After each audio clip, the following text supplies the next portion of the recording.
సమస్య ఎలా అయిందంటే నేను వైఎస్ఆర్సీపీ కాదు రాజశేఖర రెడ్డి గారి ప్రభుత్వానికి నేను ఎందుకు ఎదురుగా పోరాటం చేశానంటే లాస్ట్ టైము ఆయన మిగతా పాలసీలు ప్రజలు కొంత మేలు చేసినాయి, కానీ ఆ మేలు కంటే చాలా ప్రభుత్వ భూములు అమ్మేశారు ఇష్టారాజ్యంగా.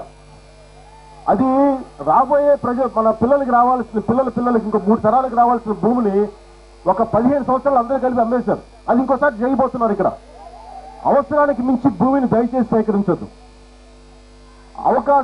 అవకాశం ఏంటంటే మీకు ఎంత అవసరం అంతే చేయండి, అంతకు మించిగా మీరు చేసి ఇలా చేసుకుని వెళ్ళిపోతే అది ఒకప్పుడు దేశాన్ని తరిమల నాగిరెడ్డి గారు చెప్పినట్టుగా తాకట్లో భారతదేశాన్ని పెట్టినట్టు అవుతుంది. భారతదేశాన్ని గ్రామీణ భారతాన్ని ఏ పాలకులైనా సరే దయచేసి తాకట్టు పెట్టద్దు. నా భయం ఏంటంటే ప్రజలు అసహనానికి గురై తిరుగుబాటు చేసే విప్లవాలు వస్తాయి. అలాంటి దాకా తీసుకెళ్లకూడదు. అందుకు మనకు ప్రజాస్వామ్య వ్యవస్థ ఉంది. అలాంటి ప్రజాస్వామ్య వ్యవస్థని నేను నమ్ముతాను. అందుకే జనసేన పార్టీ పెట్టాను. నాకేం సరదా లేదు రాజకీయాల్లో రావడానికి, పదవులు రావడానికి. నాకు మీరందరూ చూపించే ప్రేమ సినిమాలో చాలు. నా డబ్బులు ఇస్తారు బాగానే, కానీ నాకు డబ్బులు ఎప్పుడు ఆనందాన్ని ఇవ్వాల. ఒకరి కన్నీళ్లు నాకు బాధను కలిగించిన వాళ్ళ కన్నీళ్లు తుడిస్తే నాకు ఆనందం కలిగింది.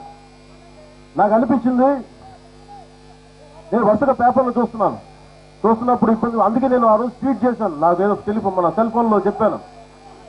అందుకే నేనేం చెప్పానంటే, రాజధాని కోసం మీరు గ్రామీణ జీవన విధానాన్ని ధ్వంసం చేయకండి, ఏదైనా చేయండి, భూములు సేకరించండి, కానీ అసలు ఇంత భూమి అవసరమా, 33,000 ఎకరాల భూమి అవసరమా అన్నది ఫస్ట్ గవర్నమెంట్ ఇంకొకసారి ఇంకోసారి ఆలోచించుకోవాలి ఖచ్చితంగా.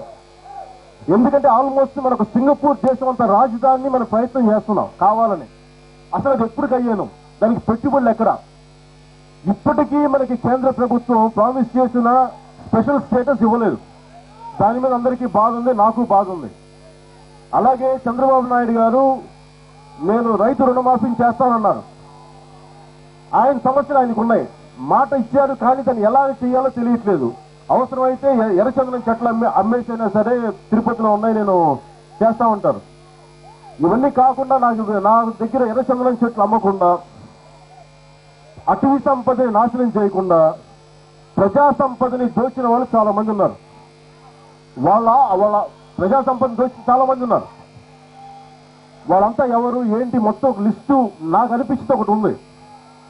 నేను దాని గురించి నేను మాట్లాడుతాను హైదరాబాద్కి వెళ్ళాక. వారి దగ్గర నుంచి కొంత డబ్బు సేకరించండి. రైతు రుణమాఫీ గురించి ఎలా సేకరించవచ్చో నేను మాట్లాడతాను, ఒక పాసిబిలిటీ. అంతేగాని రైతు కన్నీళ్ల మీద మటుకు మన గ్రామ ప్రజల మధ్య మీరందరూ బాగుండాలని నేను కోరుకున్నాను. అందుకు నేను పోరాటం చేశాను, అందుకు నేను రాజకీయాల్లోకి వచ్చాను. రేపు పొద్దున్న నిజంగా ఒక గొప్ప ప్రాజెక్ట్ వస్తే మనకు అవసరం అవుతుంటే నేను వస్తాను ఇక్కడ బయటకు వచ్చి, అమ్మా ఈ ప్రాజెక్ట్ ఇస్తే చాలా మంచిది, దాంట్లో కూడా ఏదో ఇష్టారాజ్యంగా మీకు ఇచ్చి 10,000 50,000 ఇస్తాం మీరు వెళ్ళిపోయి కాదు. ఎంత న్యాయం జరగాలో నేను ఈరోజు మాట ఇవ్వలేను, కానీ అలాంటి పరిస్థితులు వస్తే నేను వచ్చి మిమ్మల్ని కన్విన్స్ చేసి మీరు అందరూ సంతోషంగా ఒప్పుకుంటే అలాంటి ప్రాజెక్ట్స్ కూడా నేను పెట్టుబడి వ్యవస్థకి నేను వ్యతిరేకం కాదు. పెట్టుబడులు కావాలి, పరిశ్రమలు కావాలి, కానీ అందరూ కరప్షన్తో నిండిపోయారు, పొలిటికల్ కరప్షన్ తోటి.